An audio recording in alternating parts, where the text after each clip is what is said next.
Pernahkah kita berfikir sejenak dan bertanya, berapa ramaikah manusia di sekeliling kita yang sering dinilai tanpa pernah difahami?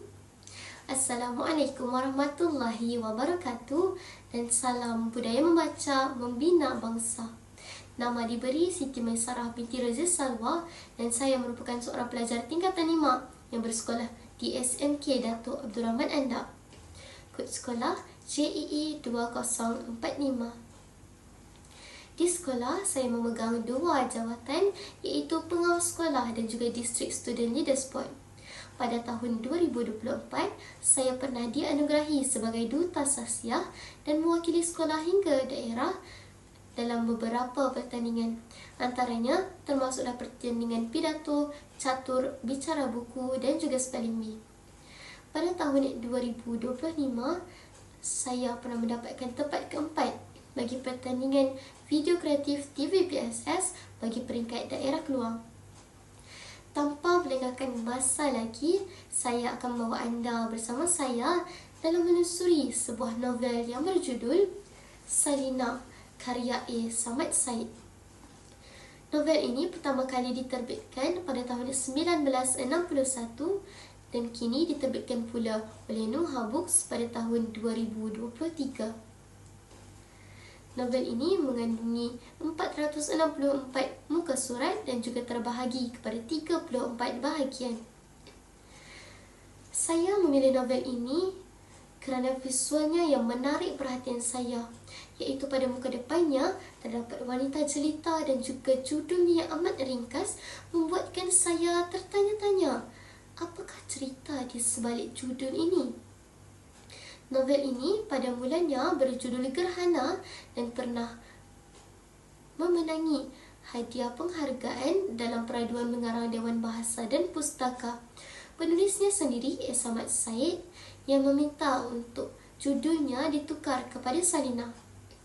Novel Salina secara ringkasnya berlatar belakangkan masyarakat miskin Kampung Kambing, Singapura. Watak utama novel ini adalah Siti Salina, iaitu seorang wanita yang terpaksa menjadi pelacur akibat tekanan hidup dan juga trauma masa lalu. Pada saya, novel ini merupakan karya yang berani mengetengahkan kehidupan masyarakat golongan terpinggir, terutamanya pada Perang Dunia Kedua. Samad Said, iaitu penulis buku ini, telah berjaya membuktikan bahawa kemiskinan bukan sahaja merosakkan kehidupan fizikal seseorang tetapi juga memusnahkan maruah dan juga pilihan hidup seseorang. Kita sewajarnya mencontohi sikap watak utama iaitu Salina yang walaupun dia dipandang hina oleh masyarakat, dia tetap mempunyai sikap kemanusiaan seperti penyayang, bertanggungjawab dan juga setia. Novel ini mengkritik masyarakat yang cepat menghukum dan cepat memberi label kepada seseorang tanpa mengetahui latar belakang mereka. Novel ini juga menyeru pembaca untuk berfikir bahawa masalah sosial seperti pelacuran dan juga kemiskinan bukan kesalahan individu semata-mata, malah kegagalan sistem dan juga masyarakat itu sendiri.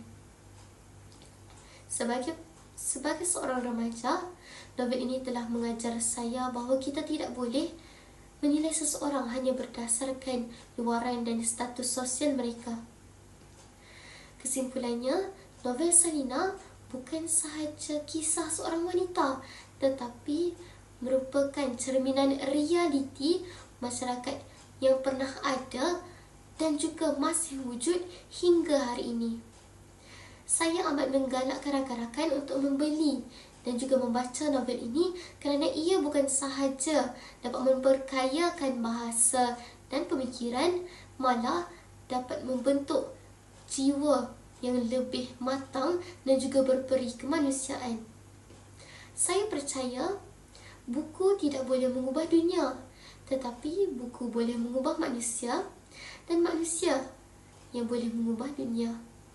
Sekian Kalau ada sumur di ladang, bolehlah saya menumpang mandi. Kalau ada umur yang panjang, bolehlah kita berjumpa lagi. Wabillahi taufiq wal hidayah. Wassalamualaikum warahmatullahi wabarakatuh. Terima kasih.